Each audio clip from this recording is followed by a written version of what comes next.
আবার হাঁপানি উঠলো। ওর জন্য আমার জীবনটা শেষ। মানুষজন বিয়ের পর সুখী থাকে আর আমি রুগী বউ টানতেছি। তোর নাকের মুখে ঠান্ডা সবসময় লেগেই থাকে না? ওর জন্য মানুষের সামনে আমার মান ইজ্জতই থাকে না। বললেও তো পারতি আমার টাকা কটা শেষ করবি, একটা হাঁপানির রুগী গলায় ঝুলাইছি।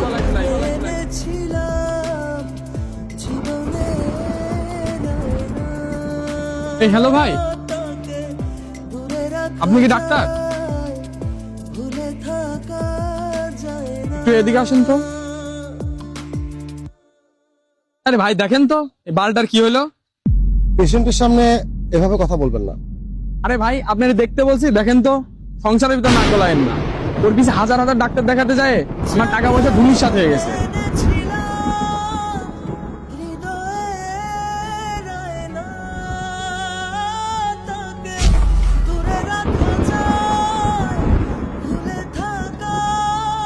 বলছে একটা কথা বলবো।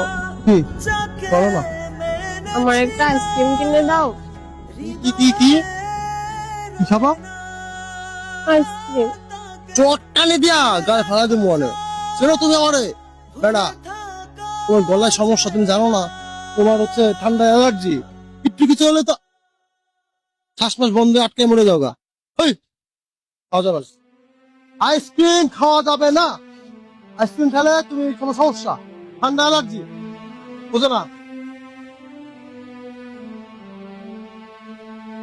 রাগ করে আরে রাগ করে না গো।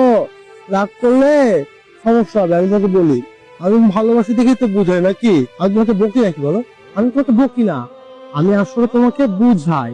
কারণ দেখো, আমার আগে যদি আমার পরিটা চলে যায় তাহলে কি আমি বাঁচতে পারবো? পারবো না তো। এগুলাকে কাজ করো। চলো আমরা লেবুর শরবত খাই, বরফ বাদে। গলাটা ভিজে যাবে, শরীরের জন্য পুষ্টি, ভিটামিন সি। আরে চলো না, ভিটামিন সি খাবো না? ভিটামিন সি খালে শরীরটা টাটকা হয়ে যাবে। ব্যাগে ইনহেলার নেই?